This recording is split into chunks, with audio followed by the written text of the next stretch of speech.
ধন্যবাদ সোহেল। বিসমিল্লাহির রহমানির রহিম। আজকের দেশ গড়ার পরিকল্পনা, এই অনুষ্ঠানের সম্মানিত সভাপতি জনাব রিজভী আহমেদ, মঞ্চে উপস্থিত বাংলাদেশ জাতীয়তাবাদী দলের জয়েন্ট সেক্রেটারি জনাব সোহেল, সম্মানিত আলোচকবৃন্দ এবং আমার সামনে উপস্থিত চট্টগ্রাম, রংপুর, কুমিল্লা, রাজশাহী, ফরিদপুর বিভাগ থেকে আগত এই সকল স্থানের জেলা, পৌরসভা, থানা, উপজেলা পর্যায়ের উপস্থিত সকল বিএনপির নেতৃবৃন্দ, আসসালামু আলাইকুম। নেতৃবৃন্দ, আহ, আজকে সারাদিন আপনাদের সামনে কতগুলো বিষয় উপস্থাপন করা হয়েছে, 8টি বিষয় উপস্থাপন করা হয়েছে।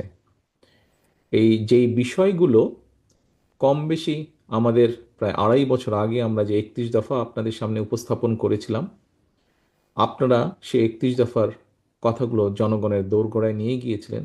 সেই 31 দফার ভেতর থেকে 31 দফার মধ্যে অনেকগুলো বিষয় ছিল, সাংবিধানিক বিষয় ছিল, আইন সংক্রান্ত বিষয় ছিল, এর বাইরেও মানুষের অধিকারের বিষয় ছিল, এর বাইরেও মানুষের বিভিন্ন বিষয় ছিল যেগুলোতে নারীর স্বাধীনতা, নারীর মর্যাদা বৃদ্ধি, নিরাপত্তা বৃদ্ধি, যুবকদের, তরুণ সমাজের কর্মসংস্থানের কথা, ভবিষ্যৎ প্রজন্মের শিক্ষার ব্যবস্থা, শিক্ষার ভিতরে শিক্ষকদের বিভিন্ন প্রকার, প্রাইমারি হোক, সেকেন্ডারি হোক, বিভিন্ন শিক্ষকদের কথা, কিভাবে তাদেরকে একটু বেটার করা যায়, চিকিৎসা সুবিধার বা চিকিৎসার ব্যবস্থা দেশের মানুষের জন্য, কৃষকদের কথা, এরকম গুরুত্বপূর্ণ বিষয়গুলো আছে। আমরা যে কাজটি করেছি, আপনাদের সামনে যে 8টি বিষয় কম বেশি আজকে উপস্থাপন করা হয়েছে, এই 8টি বিষয়কে আমরা 31 দফার ভিতর থেকে আলাদা করে বের করে নিয়ে এসেছি এবং বিভিন্ন বিশেষজ্ঞ ব্যক্তিদের সমন্বয়ে ছোট ছোট টিম, প্রায় 150-র মতন ব্যক্তি, এরা যে সকলেই বিএনপির সাথে সম্পর্কিত তা নয়, তারা তাদের ফিল্ডে তারা এক্সপার্টিস আছে এবং আমাদের এই বিষয়গুলো তাদের যার যার বিষয়ের সাথে খাপ খায়, এরকম মানুষরাও গত প্রায় 1.5-2 বছর ধরে কাজ করেছেন, কাজ করে একটা অবস্থানে তৈরি করেছেন। আপনাদের সামনে যখন এই আজকের বিষয়গুলো উপস্থাপন করা হয়েছে, সেখানে কিন্তু সুন্দরভাবে মোটামুটি সংক্ষিপ্তভাবে তুলে ধরা হয়েছে। আমরা এর আগে শুনেছি বিভিন্ন প্রতিশ্রুতির কথা, বিভিন্ন সময়ে বিভিন্ন প্রতিশ্রুতির কথা, কিন্তু আজকে আপনাদের সামনে আমরা যেই পরিকল্পনার কথাগুলো বলেছি, সেখানে কিন্তু একই সাথে আমরা তুলে ধরেছি যে মোটামুটি কিভাবে এগুলোকে বাস্তবায়ন আমরা করব। বাংলাদেশের রাষ্ট্র কাঠামো অনুযায়ী, প্রশাসনিক কাঠামো অনুযায়ী, অর্থনৈতিক ব্যবস্থার উপর ভিত্তি করে, তার সাথে সামঞ্জস্য রেখে আমরা কোন কাজগুলো কিভাবে করব, সেগুলোও কম বেশি আপনাদের সামনে তুলে ধরা হয়েছে। সহকর্মীবৃন্দ, আপনাদের নিশ্চয়ই প্রায় প্রত্যেকেই হবেন, সবাই না হলেও প্রায় প্রত্যেকেই হবেন, নিশ্চয়ই আপনাদের মনে আছে আজকে থেকে 1 বছর একটু বেশি সময় আগে আমি জুমেই এরকম বিভিন্ন জেলা ওয়ারি, থানা ওয়ারি আমি মিটিং করেছিলাম। সেখানে জেলার নেতৃবৃন্দ ছিলেন, থানার নেতৃবৃন্দ ছিলেন, অন্যান্য অঙ্গ সহযোগী সংগঠনের নেতৃবৃন্দ ছিল, আপনারাও ছিলেন। সেখানে কিন্তু আমি একটি কথা বলেছিলাম যে এই যে নির্বাচনটা আগামী কয়েকদিন পরে হবে, আমি 1 বছর আগে বলেছিলাম যে এই নির্বাচনটি আমরা যত সহজ ভাবছি, অ্যাকচুয়ালি নির্বাচনটি তত সহজ নয়। সেদিন অনেকেই আমার কথাটি আহ, একটু হেসে খেলে উড়িয়ে দিয়েছিলেন, কিন্তু আজকে কিন্তু আপনারা প্রত্যেকেই অনুধাবন করতে পারছেন আমার সেদিনকার কথার অর্থ। সহকর্মীবৃন্দ, আপনাদের সামনে আজকে যেই বিষয়গুলো উপস্থাপন করা হয়েছে, এই বিষয়গুলো আমাদের পরিকল্পনা। এই পরিকল্পনাগুলো দেশের মানুষের জন্য, এই পরিকল্পনাগুলো দেশের জন্য। এখন এই পরিকল্পনাকে যদি বাস্তবায়ন করতে হয়, তাহলে যাদের জন্য আমরা এই পরিকল্পনাগুলো গ্রহণ করেছি, তাদের কাছে তো পৌঁছতে হবে এই পরিকল্পনাগুলো, তাই নয় কি? যাদের জন্য এই পরিকল্পনা আমরা নিয়েছি, এটি তো আমাদের দলীয় কোনো পরিকল্পনা নয়। যে বিষয়গুলো সারাদিন আপনারা আলোচনা করেছেন, জেনেছেন, বোঝার চেষ্টা করেছেন, যার কাগজপত্র আপনাদের প্রত্যেককে দেওয়া হয়েছে কম বেশি, হোল্ডারগুলো, এগুলো তো কোনো দলীয় বিষয় না। হ্যাঁ, দলীয় পরিকল্পনা দেশের জন্য, মানুষের জন্য, কিন্তু সাংগঠনিক বিষয় নয়। সাংগঠনিক বিষয়টা কি? দেশ এবং মানুষ নিয়ে আমাদের যে দলীয় যে পরিকল্পনা, দেশ এবং মানুষকে ঘিরে, এই পরিকল্পনার কথাগুলো মানুষের কাছে পৌঁছে দিতে হবে। মানুষকে এর পক্ষে, মানুষকে সচেতন করতে হবে, এবং সচেতন করার মাধ্যমে মানুষের রায় আপনার দলের পক্ষে, ধানের শীষের পক্ষে আনতে হবে। নির্বাচনের দিন, ভোটের দিন, ভোটের মাধ্যমে রায় আনতে হবে। সহকর্মীবৃন্দ,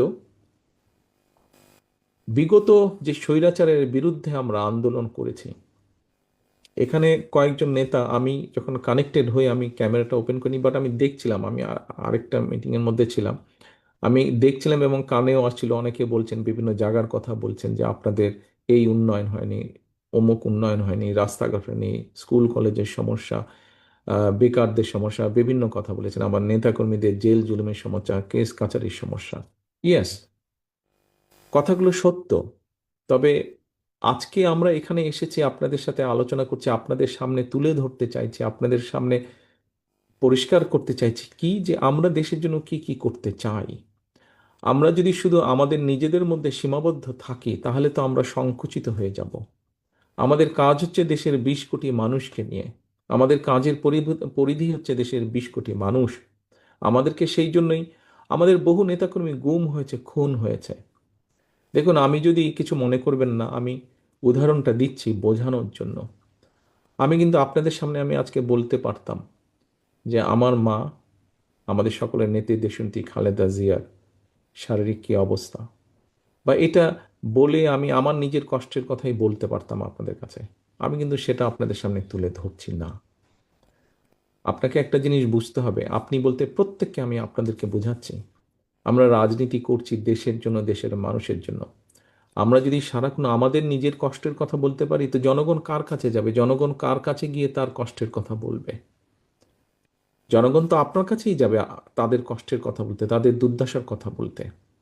কাজে নেতৃবৃন্দ, আমাদেরকে এখন ওরকম একটি জায়গায় আসতে হবে। আমাদেরকে জনগণের প্রতিনিধিত্ব করতে হবে। জনগণ যাতে আস্থা রাখতে পারে আমাদের উপরে, আমাদেরকে সেভাবে নিজেদেরকে গড়ে তুলতে হবে। গতকাল আমি একটি কথা বলেছিলাম, এই কর্মসূচিটি আজকে যা হয়েছে, এই কর্মসূচিটি আজকে পঞ্চম দিন। গত 4 দিন ধরে চলেছে, আজকে পঞ্চম দিন। গতকালকে একটি কথা আমি বলেছিলাম, এই কথাটি আমি আমার অনুভূতি থেকে বলেছিলাম। সহকর্মীবৃন্দ, হ্যাঁ, রাজনীতিতে বিভিন্ন রকমের তর্ক বিতর্ক, ডিবেট থাকবেই।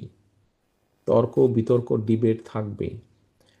কিন্তু আপনি দেখেন, আপনারা প্রত্যেককে দয়া করে একটু 1 মিনিটের জন্য যদি চোখটা বন্ধ করে চিন্তা করে দেখেন, গত 1 বছর ধরে বলেন, গত 15 বছর ধরেই বলেন, ঠিক আছে, 15 বছরটা যেহেতু 1 বছরটা সামনে, ইমিডিয়েট, আমাদের ইমিডিয়েট পাস্ট, আপনি 1 বছর ধরেই দেখেন, আমরা যদি চিন্তা করি, পত্রপত্রিকা খুললে, রেডিও টিভি খুললে, এই যেই 8টা সাবজেক্ট নিয়ে আমরা আলোচনা করেছি, আমি আমার 35 বছরের, 30 বছরের রাজনৈতিক অভিজ্ঞতা থেকে বুঝি যে এই 8টা বিষয় যদি আমরা মাঠে বাস্তবায়ন করতে পারি, আল্লাহর রহমতে, বাংলাদেশের জনগণের সমর্থনে সরকার গঠন করে এই 8টা সাবজেক্ট যদি আমরা বাস্তবায়ন করতে পারি, সমাজের প্রায় প্রত্যেক শ্রেণী পেশার মানুষ, সাধারণ মানুষ বলতে যাদেরকে বুঝায়, কোনো না কোনোভাবে প্রত্যেকটি শ্রেণী পেশার মানুষ কিছু না কিছু হলেও উপকার পাবে। আপনারা কি মনে করেন কথাটি সঠিক বলেছি আমি? আপনারা কি আমার সাথে একমত?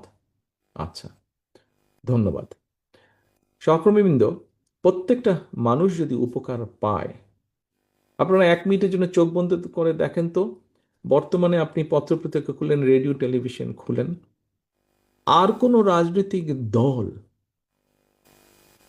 মানুষের এই সমস্যাগুলো সমাধানের কথা কি চিন্তা করে কথা বলছে? যেই বিষয়গুলো নিতে টিভি টক শোতে, যে বিষয়গুলো নিয়ে বিভিন্ন সেমিনার সিম্পোজিয়ামে, যে বিষয়গুলো নিয়ে পত্রপত্রিকা লেখা হচ্ছে, বলা হচ্ছে, সেখানে কোথায় কৃষকের কথা বলা হচ্ছে? সেখানে কোথায় শিশুদের শিক্ষার কথা বলা হচ্ছে? সেখানে কোথায় জলবায়ুর কথা বা খাল খননের কথা বলা হচ্ছে